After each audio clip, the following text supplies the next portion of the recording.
Phantom of the Night. Chapter 1, The Forgotten Town. The town of Black Hollow had always been shrouded in mystery. Nestled deep within a valley and surrounded by dense forests, it was a place few outsiders dared to visit. The townspeople lived in quiet isolation, following old traditions and speaking in hushed voices when night fell. But the most terrifying legend was the one about the Phantom of the Night. They said it roamed the streets after midnight, an unseen force that whispered names in the wind. Those who heard their name being called were never seen again. Chapter 2, The Journalist's Arrival. Ethan Carter was a journalist fascinated by ghost stories and urban legends. When he heard of Black Hollow's phantom, he knew it was the perfect story. He arrived just before dusk, parking his car near an old inn. The streets were eerily empty, the few people outside quickly retreating into their homes. At the inn, the elderly owner, Mrs. Holloway, greeted him with a troubled look. "You shouldn't have come," she warned. "Strangers don't stay here for long." Ethan chuckled. "I'm just here for a few nights. I want to learn about the Phantom of the Night." Mrs. Holloway's face paled. "The Phantom is not a story, young man. It is real. If you value your life, you'll leave before midnight." Ethan dismissed her words as superstition, but deep down, a strange unease crept into his mind. Chapter 3, The Midnight Whispers. That night, as the clock struck 12, Ethan sat by his window with a notepad and camera, waiting. The town was deathly silent. No wind, no distant animal calls, just an unnatural stillness. Then, he heard it. A whisper, soft, chilling, almost inhuman. "Ethan." His blood ran cold. He grabbed his camera, scanning the street. It was empty. Then, the whisper came again, closer this time. "Ethan." A shadow moved past the lamplight outside. His breath caught. Something was out there. For the first time, fear crept into his heart. But he wasn't leaving. Not yet. Chapter 4, The Stranger's Warning. The next morning, Ethan met a man named Samuel Graves, one of the oldest residents in Black Hollow. Samuel studied Ethan carefully. "You heard the whisper, didn't you?" Ethan hesitated. "Yes." Samuel sighed. "Then it knows you now. You have to leave before it takes you." Ethan leaned in. "What is it? A ghost? A demon?" Samuel's eyes darkened. "Something older than ghosts. Something that doesn't belong in this world. It waits in the darkness, calling its victims. Once it speaks your name 3 times, you are doomed." Ethan's throat felt dry. What happens to the people it takes? No one knows. They just vanish. Ethan wasn't sure if he believed Samuel, but that night, he would learn the truth.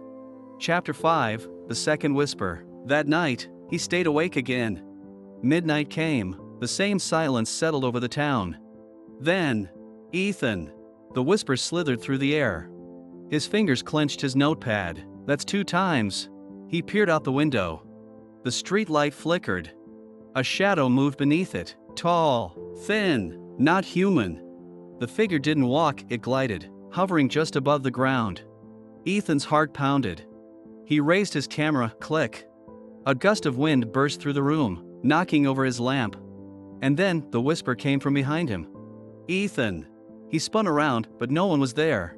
Chapter 6, The Last Call. Ethan ran downstairs, breathless. Mrs. Holloway was waiting.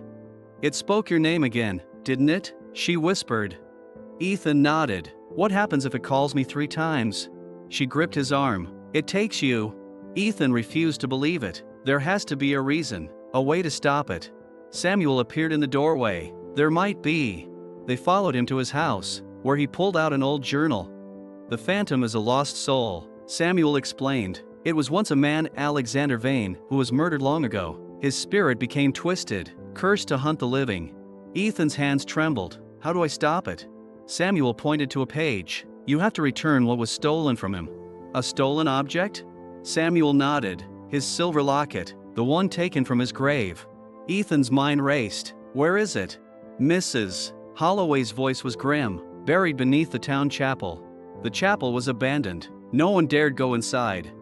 But Ethan had no choice. Midnight was coming. And the Phantom was waiting. Chapter 7, The Chapel's Secret. With a lantern and shovel, Ethan, Samuel, and Mrs. Holloway entered the crumbling chapel. The air was heavy, filled with dust and decay. The wooden pews were rotting, and the stained glass windows were cracked.